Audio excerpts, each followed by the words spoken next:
purihin ang ating pinakamamahal na Panginoon. Hallelujah, praise the Lord.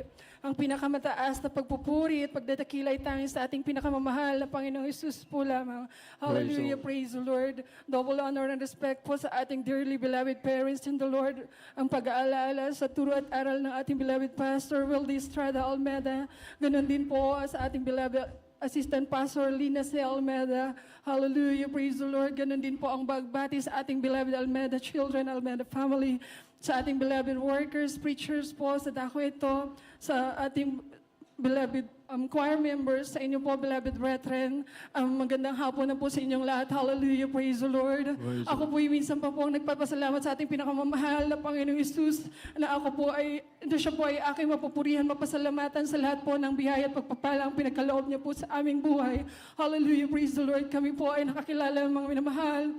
Year 1992 po sa dako ng Luneta, mga minamahal. Subalit year 1987 pa lang po, kami po ay isang televiewers na po sa dako ng Leyte. Ginamit po nung time na yun, mga minamahal, ang aking mahal na ina, siya po ay may karamdaman. Subalit dahil po sa kami po ay nakatira sa liblib na lugar, mga minamahal, hindi po namin nalaman kung anong kanyang karamdaman. Ngunit digit sa aming kaalaman, mga minamahal, nung time na yun, dumadalo na po pala sa dako ng Manila ang aking beloved tita at beloved lola, mga minamahal.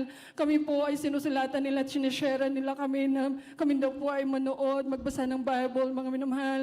Manood daw po kami sa telebisyon, mga minamahal, at mag-lay hands. Tunay na yun po ay ginawa ng aking beloved mother, mga minamahal. At nung aming ginawa yun, mga minamahal, hindi po namin namalayan na ang aking mahal na ina, siya po pala ay pinagaling na ang ating pinakamamahal. Amen. Praise the Lord. Hallelujah, praise the Lord. At hanggang ngayon, mga minamahal, siya po ay nagagamit bilang isang Dole Square member sa dako ng Manila. Hallelujah, praise the Lord. Kaya tunay na ang ating gawain ay tunay po talaga, mga minamahal. Hallelujah, hallelujah, praise the Lord. Nung time na yun, mga minamahal, year 1987, kami po ay televiewers na po. Yung po yung time ng ating beloved pastor, nag-decree po ng communism is satanism, mga minamahal. Tunay na napakadami po talagang NPA sa aming lugar nung time na yun, mga minamahal. Nasa bundok po talaga kami. Ang trabaho po ng aking beloved father, mga minamahal, siya po ay namamasada ng habal-habal, mga minamahal. Napagbintangan po siyang informant ng NPA, ganun din po, napagbintangan din po siyang informant ng mga sundalo. So nasa gitna siya, mga minamahal, parehas po siyang tinutugis, mga minamahal. Hallelujah, praise the Lord. Nung time na yun, binadalan po kami ng tita ko ng maraming leaflets nang nakalagay doon, communism, satanism, mga minamahal. Alam niyo po, pinagdidikit po namin sa aming dingding, mga minamahal, at tatandaan ko po sa aking murang edad, mga minamahal. Sa tuwing pumupunta po yung mga sundalo sa aming tahanan, pag nababasa nila yan, tinatawanan po nila yan, mga minamahal. At pagdating naman po ng hapon, mga minamahal, dahil talagang totoo naman po may nagpupuntang NPA sa amin, mahal, mga minamahal, bilang pakikisama po sa kanila, mga minamahal. Pagdating po ng hapon, pag gumahol po yung aming aso, mga minamahal, pinapatay na namin ang ilaw dahil magsisipasok na sila sa aming tahanan, mga minamahal. Tunay na ganun kagulong, mga minamahal, at bigla pong magugulat kami sa hating gabi, mga minamahal, yung mga armored car, mga minamahal, nakatutok yung ilaw sa aming tahanan. At ang sabi ng aking beloved father, wala daw pong sisilip sa bintana, walang gagalaw. Kaya tunay, mga minamahal, nung nangyari yung pag-decree ng ating beloved pastor, mga minamahal, tunay na pinatahimik po ang aming lugar, mga minamahal, dahil tunay na nangyari po ang pangungusap ng ating minamahal na ginagalang mahal ng pastor, ang kanyang decree, tunay na in-honor ng ating pinakamamahal na Panginoon. Amen. Praise the Lord. Kaya tunay ang ating minamahal, ginagalang na mahal pastor, tunay po siyang sugo ng ating pinakamamahal. Amen. Praise the Lord. Hallelujah, praise the Lord. At yung mga bagay na yan, mga pangyayaring yan, mga minamahal na pagbintangan ng aking mahal na Ama, yun po yung ginamit ng mahal na Panginoon upang makaluwas po kami sa dako ng Manila, mga minamahal.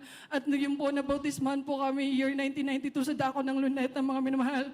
At nung aking unang dalo, mga minamahal, year 1992, mga minamahal, aking pong natatandaan, mga minamahal, unang dalo ko, mga minamahal, tunay nandyan ang himala ng mahal na Panginoon sa kanyang galal gawain, dahil krusada po yun, mga minamahal.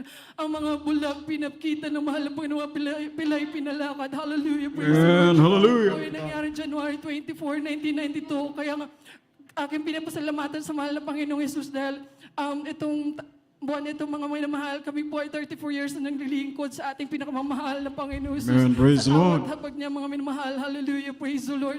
Tunay na napakabuti ng mahal na Panginoon sa aming buhay mga minamahal. Maraming pagpapala, andun din yung mga pagsubok, subalit lahat ng pagsubok na dumating sa aming buhay mga minamahal, yan po ay talagang may purpose mga minamahal. Hallelujah, praise the Lord. Akin pong pinapasalamatan mga minamahal ang patuloy ng kalusugan na pinagkakaloob ng ating mahal na Panginoon Jesus sa aking beloved husband mga minamahal. Dahil mga nakaraang taon siya po talaga ay nagkaroon ng paalala. Subalit yung paalalang yun mga minamahal ay naging dahilan upang lalo po siyang magpakainit sa ating pinakamamahal na Panginoon Jesus. Amen. Hallelujah, Praise the praise Lord. the Lord. Last year lang mga minamahal, pinapasalamatan ko sa mahal na Panginoon ang pinagkaloob ng kagalingan sa aking beloved husband, mga minamahal. Nagkaroon po siya ng, kung tawagin nila ay pigsang dapa, mga minamahal, sa batok po, mga minamahal. Talagang malapad po, ganito po kalapad, mga minamahal. Hindi po namin inakala na ganun po kalala, mga minamahal. Ang nangyari po noon, mga minamahal, naging open wounds po yung mga minamahal. Ang sabi po ng doktor, abutin po ng 1 taon bago po maghilom yun. Subalit tunay na sa awat habag na mahal ng Panginoong Jesus sa kanyang himala, mga minamahal. 3 months lang po, naghilom po ang sugat na yan. Kaya Amen. Praise the Lord. Mahal na Panginoon Jesus. Pinapasalamatan ko rin mga minamahal sa ating pinakamamahal na Panginoon Jesus. Year 2024, mga minamahal, dahil nung time na nagkakasakit na po ang aking beloved husband. Ako po talaga sa Manila po ako nag-work. Sa Manila po ako nagpapagamit sa ating pinakamamahal na Panginoon Jesus. Ang aking beloved husband since pandemic, nasa Pangasinan po siya mga minamahal. Ako po ay umuwi po mga minamahal.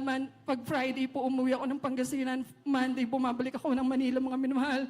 Nung nagkaroon po ako na accident po ako mga minamahal nung hinatid po ako ng mga beloved husband sa terminal. Pagbaba ko po ng tricycle mga minamahal, natalisod po ang aking paa mga minamahal. Nagtamo po ako ng bimalleolar fracture. Yung aking left foot mga minamahal na fracture po yung mga minamahal. Tunay na ang sabi po ng doktor mga minamahal, kailangan ko daw pong lagyan ng bakal yung aking paa. Subalit ako po yung nanampalataya sa ating pinakamamahal na Panginoon Jesus na siya po ang magdudugtong ng aking mga buto sa aking mga paa. Tunay na yan nangyayari mga minamahal. After 3 months, mga minamahal, ako po'y pinalakad na ating pinakamamahal na Panginoong Jesus.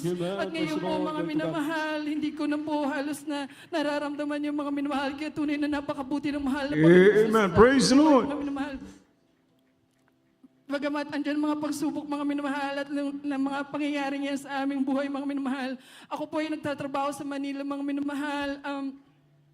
Last year, mga minamahal, after na magkasakit ang beloved husband, mga minamahal, akin pong napagdesisyon na mag-resign po sa aking trabaho, mga minamahal. Nagulat po ang aking employer, mga minamahal, dahil bakit daw po ako mag-resign. Alam niyo po yung sitwasyon sa aking buhay, subalit sabi ko, bahala na po, mga mahal na po yun sa aking buhay, subalit nais ko na pong mag-resign. Alam niyo po, mga minamahal, nahipo po ang boss ko po mga minamahal, ang sabi po sa aming HR, wag daw po ako mag-resign, kundi bagkos ilipat po ako sa Pangasinan branch namin, mga minamahal. Hallelujah. Amen. Praise the Lord. Hallelujah. Ay, napagpapalam mga minamahal. Yung una, hindi ko po talaga tinatanggap dahil gusto ko na rin pong mag-resign. Subalit, ang sabi po ng boss ko, bakit ba ayaw mong tanggapin kung anong rate ang meron ka dito? Yun naman ang meron ka doon sa Pangasinan. Sabi ko po, kasi po, sa Pangasinan, ang pasok nila Monday to Saturday, ayoko na pong magkaroon ng Saturday. At sabi niya, problema ba yun? Sumasok ka ng Monday through Friday, ano pa ba ang gusto mo? Lahat na ibinibigay sa'yo, ayaw mo ba? Doon ko na-realize mga minamahal ang pagpapala ng mahal na Panginoon. Amen. Praise the Lord. Hallelujah. Hallelujah, praise the Lord. Yun po pala pagpapala sa amin sa pagpapala sa amin ng mahal na Panginoong Jesus na kami po ay magsama-sama ng maglingkod sa ating pinakamamahal na Panginoong Jesus.